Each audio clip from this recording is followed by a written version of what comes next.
What's up YouTube? Sarah Winstead here, bikini athlete and coach for Pro Physique. And I am back with another video. Today's topic is something that I cover a lot with my clients, be it first timers, first time competitors, lifestyle clients. Some of my clients come to me for transformation help as well as habit formation. And also they come to me with a wide variety of backgrounds. Some of my clients have never tracked before in their life, never weighed their food out, but are looking to make sustainable, healthy, long-term changes in their life. And that's something that I love helping people out with, of any ability level, of any background and things like that. So I'm gonna teach you guys how to, what I call, build your plate. At every single meal or snack, there are some essentials that we need to have on our plate to ensure that we manage our hunger, that we do feel full after those meals and snacks, and that we control our cravings throughout the day. A common scenario with a lot of my clients when they first come to me is like, I don't really eat a lot throughout the day, but then I'm like, starving at night and I cannot control myself. I can't control my cravings and I eat everything in sight. And that for me is an easy fix. As far as forming new habits, spreading your meals out across the day, evenly spacing things like protein to make sure we're fueled, focused, and things like that. But I'm gonna go over all of that in this video today to hopefully give you guys some great tips on how to build your plate if you're just starting and new to tracking, but also give you some tips if you are a person that has been tracking for a long time. Might give you some ideas about how to navigate things like hunger, manage your cravings and satiety and things like that. So before we build our plate, we're going to talk about the 3 elements of our plate. The first one I consider to be the most important is protein. Now, protein breaks down into what's called amino acids. A lot of these amino acids our body cannot produce naturally, so we need it from food. Amino acids are used in many bodily functions, including things like building muscle mass, but also important things like bone density. Hey, all you folks with osteopenia, osteoporosis, look at your protein. Are you getting enough protein per day? Probably not. So it's a great idea to look at your protein and have a protein-based food of some kind at every single meal or snack. Here are a few that I literally just pulled out of my fridge and my freezer. My husband cooked the steak down to the left. I prepped the salmon for Yuna. And then we have some frozen cod, yogurt, turkey, eggs, and egg whites. Obviously the eggs are not pictured here.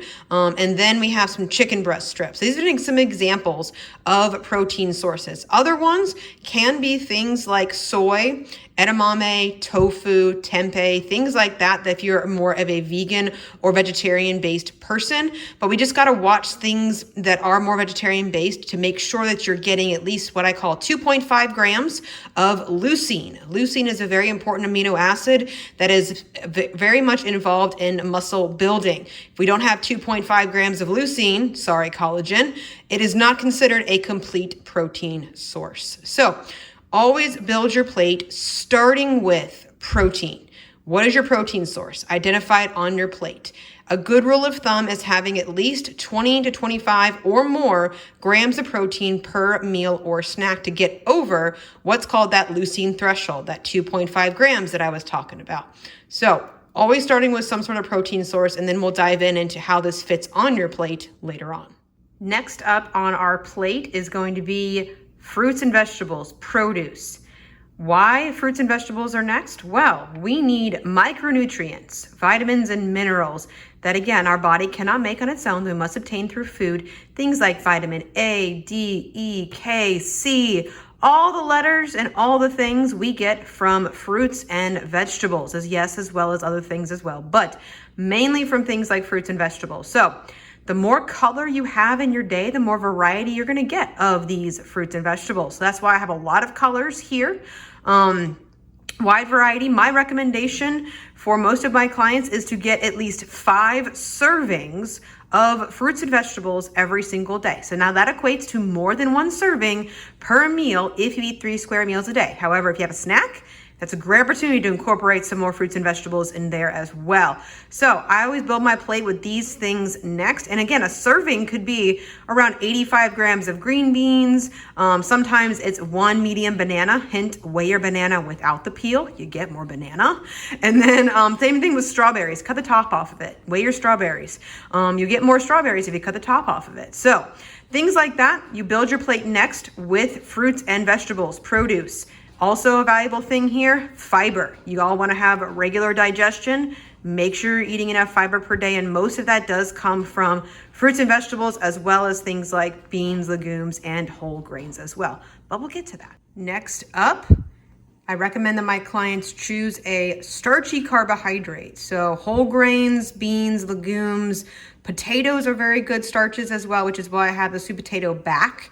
So it can kind of double up as a serving of vegetables as well as a serving of your starches or other carbohydrate sources for that meal. Because again, we don't want to have our entire meal consist of just vegetables and fruit. That's okay for certain portions, maybe of a contest prep or a dieting phase. But of course, when you have more food, more carbohydrates, more calories in your improvement season and maintenance phases and building phases, these types of carbohydrates are also very, very good for building your plate, for that energy, for that satiety. And also these kind of get also into more what I call fun food territory, at least for me, because there's bread here.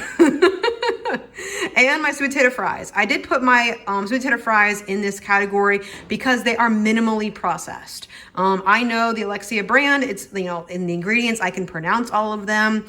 So I put them in this category. But fun fact about that organic black bean spaghetti, it's actually more protein than it is carbohydrates, but it's a great source of some starches and also some fiber as well. And then of course we have other things like oats, cream of rice.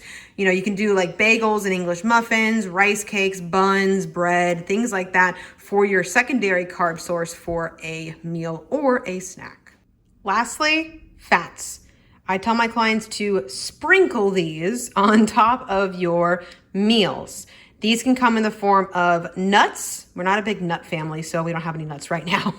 Nut butters. Sorry to all you nut butter people, but nut butters are actually more of a fat source per calories than a protein source, unless they infuse it like some of those other protein-based nut butters out there. So peanut butter, not a protein source. Neither are nuts. They're more fats than they are protein, but they do cross over. They're what I kind of call crossover foods. Like nut butters are one of them, along with these holy guacamole. Avocado is another crossover between obviously produce, yes, carbohydrate source, great fiber source, but also fat source.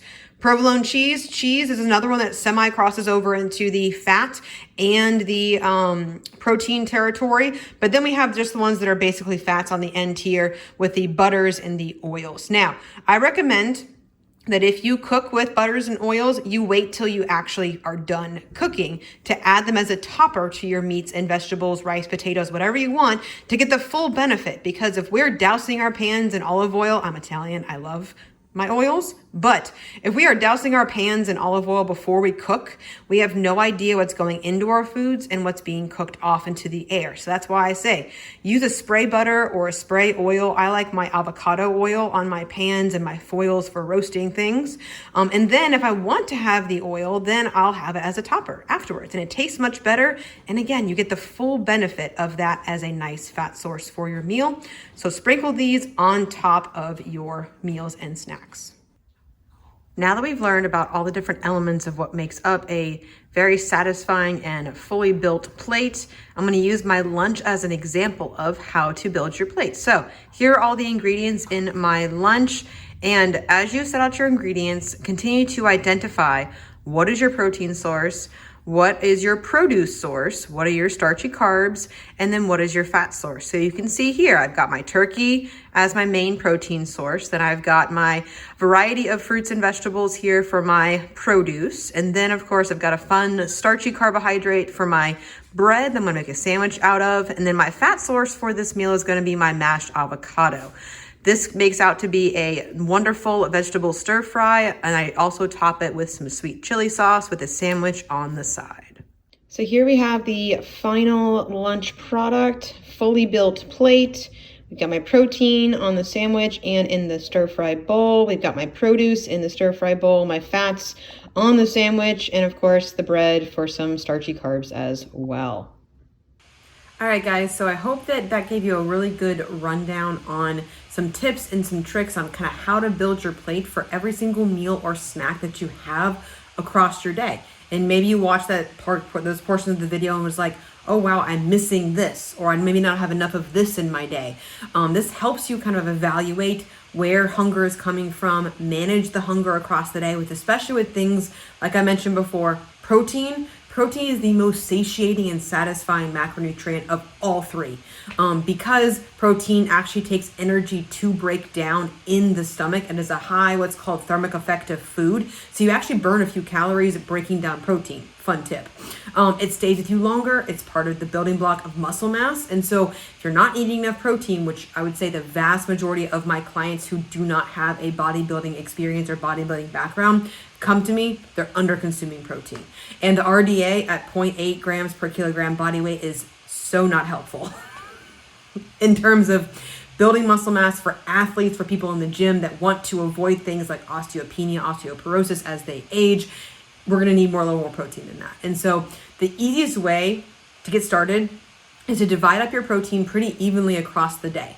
Like I said, 20, 25 at least. I would say even 25 plus is going to even be like your best friend as far as reaching that satiety level, that muscle protein synthesis level as well, throughout your day, and then getting in protein sooner in the day as well. A lot of my clients may not enjoy eating breakfast. Well, you can do a smoothie. You can do a protein shake for breakfast as well if you're hauling your kids out the door. And there are easy ways to get in protein first thing in the morning. That way, you're not like having to eat 10 ounces of meat at like dinner, and then all of a sudden it's very, very heavy in your stomach. It could also impact digestion. So evenly spacing your protein across the day. So typically 4 to 5 and maybe even 6 ounces of any sort of meat, animal product is going to give you that 20, 25 plus grams of protein per meal and snack. That's a good way to kind of eyeball things, break out the food scale. At least if you're going to start doing those kinds of things like tracking and weighing out your food, start with protein. It's the most important.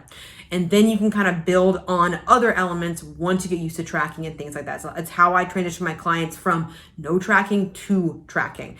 Easiest way, start measuring out your protein sources first. It's going to help you. You're going to find that you're a lot more satiated throughout the day. Hunger is managed. Cravings are managed. You feel fuller for a lot longer than if you were missing protein in your meals or not having enough protein in your meals and things like that. The easiest way to do that, simply have more of it, more deli meat on your sandwich, more chicken on top of your salad, or anything like that you have been chosen, more fish or something like that. So always, always, always protein, satiety, that's the key.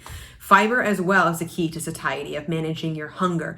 If you're only eating heavily processed foods, highly, palatable foods and things like that, and you're wondering why you eat this, I'm not saying like hamburger and french fries is bad, but there's no vegetables there. There's no fruit there. There's no fiber in that meal. You're going to be hungry. You're going to be full in the moment because it's a lot of protein, it's a lot of carbs, it's a lot of fats, but it's not going to be the fullness that you may be feeling like, and it's also not going to give you the most bang for your buck in terms of like digestion of both soluble and insoluble fiber, a good combination of both, which if you get a lot of colorful fruits and vegetables, you're going to get both.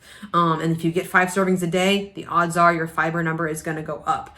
So if you find your digestion is a little bit off and your satiety is a little bit off, look at your fruits and vegetables. Aim for that 5 servings, but don't just go from 0 to 5.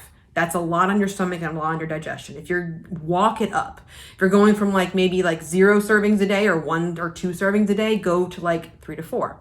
Or if you already have 3, then shoot for 5. I wouldn't increase more than 2 or 3 servings a day, just because again, it can be very, there is such a thing as too much of a fiber increase too quickly can again give us a little bit of a discomfort, give us a little bit of bloating, a little bit of gassiness after those kinds of meals. It's very normal to experience those kinds of things. I guarantee you don't have a food intolerance if you experience some fullness, some bloating, and some gassiness after making small in food increases, adding in things like protein, adding in some fruits and vegetables into your day. A little bit of discomfort comes with that. I guarantee you it's not a food intolerance. The difference between bloating and distension of the stomach. And so, but not overwhelming yourself. That's the key. I think a lot of people go from 0 to 100 way too quickly with these kinds of things. And then again, they blame something that's like carrots, for example. Oh, I can't eat them. I'm just like, so anyways, that's a whole other topic.